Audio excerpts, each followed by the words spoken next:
Hello friends, welcome back to my channel Katha Manthan. और आज हम लोग आईएससी इकोनॉमिक्स क्लास 12 का चैप्टर 8 शुरू करने जा रहे हैं, that is theory of cost. और अगर आप लोग को कोई भी डाउट है रिलेटेड टू दिस चैप्टर और any other chapter of economics, commerce and accounts of class 11 and 12, तो आप लोग मेरे को कमेंट करके पूछ सकते हैं, मैं आप लोग को उसका आंसर बता दूंगी। और अगर आप लोग को इस चैप्टर या कोई भी चैप्टर का इम्पॉर्टेंट नोट्स चाहिए, और या फिर मेरे नोट्स कह सकते हैं जो आईएससी में ज़्यादातर आते हैं, तो तारीफ़ नहीं कर रही अपना, ऐसा फैक्ट है, आते हैं और आप लोग को इजीली समझ भी आ जाएगा क्योंकि इजी भी है। तो वो ब्लॉग में मैंने अपना लिख दिया है और ब्लॉग का लिंक जो है वो आपको डिस्क्रिप्शन बॉक्स में मिल जाएगा। तो टाइम बिना वेस्ट किए शुरू करते हैं थ्योरी ऑफ कॉस्ट। तो सबसे पहले हम लोग जान लेते हैं इसका डेफिनेशन। तो इसका डेफिनेशन क्या कहता है? Expenses incurred on the production of a unit is known as cost. तो हम लोग का कोई भी यूनिट को बनाने में जितना भी एक्सपेंस लगता है उसको हम लोग कॉस्ट बोलते हैं। मान लीजिए कि आपका दूध का फैक्ट्री है, तो एक डब्बा दूध बनाने में आप लोग को जितना एक्सपेंस लगेगा वो है आपका उस डिब्बे का कॉस्ट। तो कॉस्ट का डेफिनेशन क्लियर है। Now classification of cost. Cost can be classified into two categories. इसके दो कैटेगरीज होते हैं, एक फिक्स्ड कॉस्ट और the cost which remain fix through out the level of production in एक है फिक्स्ड कॉस्ट और एक है वेरिएबल कॉस्ट। अब फिक्स्ड कॉस्ट क्या होता है? फिक्स्ड कॉस्ट होता है the cost which remain fix through out the level of production in short run. अब हम लोग का शॉर्ट रन जो है, शॉर्ट रन हम लोग पढ़ चुके हैं, और अगर अब आप लोग को नहीं पता तो आप लोग previous video theory of production जाके देखिए, आप लोग को क्लियर हो जाएगा। तो फिक्स्ड कॉस्ट क्या है? जो शॉर्ट रन में जो कॉस्ट पूरा फिक्स्ड रहता है उसी को हम लोग फिक्स्ड कॉस्ट बोलते हैं। Very easy. अब इसका दूसरा कैरेक्टरिस्टिक्स हम लोग देख लेते हैं। तो फिक्स्ड कॉस्ट का दूसरा कैरेक्टरिस्टिक क्या होता है कि ये प्रोडक्शन पे इंडिपेंडेंट रहता है। मतलब एक तो ये शॉर्ट रन में अगर आप जितना भी प्रोडक्शन कीजिएगा, जो फिक्स्ड कॉस्ट रहता है वो हमेशा सेम रहता है, चेंज नहीं होता। दूसरा, ये प्रोडक्शन में इंडिपेंडेंट रहता है। और तीसरा कि हम लोग का जो फिक्स्ड कॉस्ट है वो कभी भी जीरो नहीं हो सकता, and hence it will not start from origin. अब ये जीरो नहीं हो सकता तो इसका ग्राफ हम लोग का ओरिजिन से स्टार्ट नहीं होगा। तो इसका ग्राफ कैसे होगा? देखिए, पास में मैंने डायग्राम दे रखा है, दिख जाएगा आप लोगों को कैसे होगा। ये एकदम एक स्ट्रेट लाइन होगा। कॉस्ट है फिक्स्ड कॉस्ट, ये हॉरिजॉन्टल स्ट्रेट लाइन है। तो अब हम लोग का आता है, आप कुछ कीवर्ड्स देख लीजिए। टीएफसी मतलब total fixed cost, AVC average variable cost, AFC average fixed cost, GVC total variable cost. ये हम लोग आगे पढ़ेंगे, अभी पैनिक मत होइए कि ये मैंने क्या बता दिया। तो अभी आप देख लीजिए एएफसी क्या होता है। एएफसी मतलब हम लोग का एवरेज फिक्स्ड कॉस्ट। तो हम लोग का एवरेज फिक्स्ड कॉस्ट क्या होता है? सबसे पहला बात तो हम लोग का एवरेज क्या होता है? हम लोग एवरेज शुरू से ही पढ़ रहे हैं, तो हम लोग का एवरेज होता है टोटल डिवाइडेड बाय नंबर्स, है ना। तो हम लोग का इधर क्या होगा? Average fixed cost total fixed cost divided by number of unit consume. Simply जितना टोटल फिक्स्ड कॉस्ट होगा उसको डिवाइडेड बाय जितना नंबर ऑफ यूनिट है कर दीजिएगा, आप लोग का एवरेज फिक्स्ड कॉस्ट निकल जाएगा। अब एक चीज़ देखिए, अगर हम लोग का प्रोडक्शन बढ़ेगा तो हम लोग का एवरेज फिक्स्ड कॉस्ट घटेगा, और अगर हम लोग का प्रोडक्शन घटेगा तो हम लोग का एवरेज फिक्स्ड कॉस्ट बढ़ेगा। कैसे होगा ये देख लीजिए। मान लीजिए आपका टीवीसी है 10 और नंबर ऑफ यूनिट कंज्यूम है 5, ओके। तो हम लोग का एएफसी कितना होगा? 10/5 यानी 2 होगा हम लोग का एएफसी। अब मान लीजिए कि ये हम लोग का जो नंबर ऑफ यूनिट कंज्यूम है ये बढ़ के 10 हो गया, तो AFC equals to 10/10, that is AFC क्या हो गया? 1 हो गया। तो यानी जैसे ही हम लोग का प्रोडक्शन बढ़ा, प्रोडक्शन मतलब नंबर ऑफ यूनिट कंज्यूम बढ़ा, तो हम लोग का क्या हो गया? एएफसी घट गया। कैसे घटा आप लोग को समझ में आ गया। तो अब एएफसी का आप लोग शेप देख लीजिए। एएफसी का जो शेप होता है वो होता है रेक्टेंगुलर हाइपरबोला। इसका एग्जांपल्स है rent, salary, electricity bill, etcetera.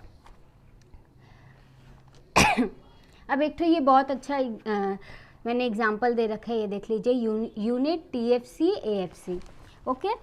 तो नाउ हम लोग का ये जो यूनिट है ये है 0 1 2 3 4 5, ओके। एंड टीएफसी है, टीएफसी तो सेम रहता है, तो 6 यूनिट कीजिए या 10 यूनिट कीजिए, आपको 60 लगेगा। 60 मैंने इधर लिया है तो आपको 60 लगेगा। तो 0 से 5 तक का कितना होगा TFC? 60 होगा। तो AFC कैसे निकालेंगे? TFC divided by unit. तो 60 डिवाइडेड बाय 0 ये तो नील आ जाएगा हम लोग का। 60 divided by 160, 60 divided by 230, 60 divided by 320, 60 divided by 4 15, 60 divided by 5 12।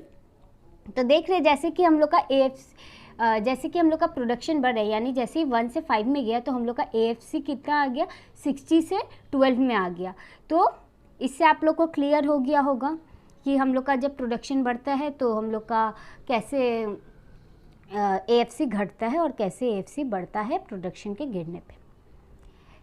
ना अगर मैं आप लोग को सब कुछ दे दूंगी, AFC का वैल्यू दे दूंगी और नंबर ऑफ यूनिट कंज्यूम दे दूंगी, तो आप लोग इजीली TFC कर लेंगे। क्योंकि अगर हम लोग का TFC डिवाइडेड बाय आउटपुट है तो हम लोग का TFC क्या होगा? AFC into output, just cross multiplication जो हम लोग ने बचपन में किया है।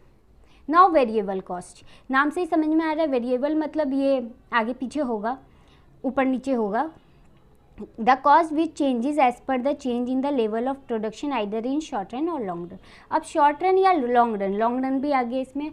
तो मैं अगर वापस से बोली, अगर आप लोग को short run long run समझ नहीं आ रहा है तो आप लोग पिछला वीडियो में जाकर के देख लीजिए, आप लोग को क्लियर हो जाएगा। और अगर कोई भी डाउट है तो आप लोग कमेंट सेक्शन में पूछ सकते हैं, मैं आप लोग को बता दूँगी। तो शॉर्ट रन और लॉन्ग रन में प्रोडक्शन के हिसाब से जो कॉस्ट चेंज होता है, मतलब एक्सपेंस चेंज होता है, उसी को हम लोग वेरिएबल कॉस्ट बोलते हैं। Now VC may be or may not be zero and hence it can start from origin। अब जो हम लोग का वेरिएबल कॉस्ट है वो may be जीरो हो सकता है और इसलिए ये ओरिजिन से स्टार्ट होगा। और इसका जो हम लोग का डायग्राम है देख लीजिए, ये एक इन्वर्टेड एस शेप दे रहा है। इन्वर्टेड एस भी कहते हैं और इसको जिगजैग कर्व भी कहते हैं क्योंकि ये थोड़ा हेजी टाइप का है। It is dependent to the level of production, और ये जो है ये हम लोग का डिपेंडेड है किस पे? प्रोडक्शन लेवल पे डिपेंडेड है। Now average variable cost, average variable cost का हम लोग का फॉर्मूला क्या है? सेम है, total variable cost by output. अब ये क्या है? Total variable cost by output. अब AVC का आप लोग डायग्राम देख लीजिए, ये है इन्वर्टेड यू शेप। क्यों है? Because of law of variable proportion. Because of law of variable proportion इसका यू शेप्ड है। क्यों है? ये मैं टॉपिक के लास्ट में बताऊंगी, मतलब जब चैप्टर ख़त्म हो जाएगा तब मैं आप लोग को ये बात बताऊंगी, क्योंकि ये अभी काफ़ी बड़ा टान लेगा, इसलिए मैं आप लोग को लास्ट में बताऊंगी। तो ये ड्यू टू LOVP है और इसका एग्जांपल होता है raw material, fooding expense etcetera. Now total cost, sorry मैंने आप लोग को मे बी कॉस्ट का 2 टाइप्स बताया, लेकिन इसके 3 टाइप्स होते हैं, fixed cost, variable cost and total cost. तो टोटल कॉस्ट क्या होता है? टोटल कॉस्ट हम लोग को समझ में आ रहा है, समेशन ऑफ TFC यानी total fixed cost and total variable cost is known as total cost. यानी TC equals to TFC plus TVC। TC can never be zero because TFC is not zero, hence it will not start from origin. अब जो कि हम लोग का TFC कभी zero हो ही नहीं सकता, तो हम लोग का TC भी कभी जीरो नहीं हो सकता, उसका वैल्यू 1 से ही स्टार्ट, मतलब TFC तो कभी जीरो नहीं हो सकता, तो उसके मतलब TFC प्लस TVC में भी TVC जीरो है तो 0 प्लस समथिंग, 0 प्लस n तो इक्वल्स टू n होगा, तो TC भी n होगा, तो इसलिए वो ओरिजिन से स्टार्ट नहीं होगा, वो भी मिड से ना कहीं और से स्टार्ट होगा, मे बी 0.1 से भी स्टार्ट हो सकता है। तो इसलिए इसका जो डायग्राम है वो कुछ इस तरीके का होगा। Now TC will always remain higher than TFC and TVC। अब जो TC है वो हमेशा TVC और TFC से हायर रहेगा। क्यों रहेगा? क्योंकि ये दोनों का समेशन है, बहुत ही सिंपल बात है, इसलिए हायर रहेगा। तो TC equals to TFC when output is zero. अब एक बहुत अच्छा चीज़ देखिए, TC equals to TFC, TC और TFC एक होगा जब हम लोग का आउटपुट जीरो होगा। तो जब हम लोग का आउटपुट जीरो होगा तो हम लोग का TC और TFC सेम होगा। ओके,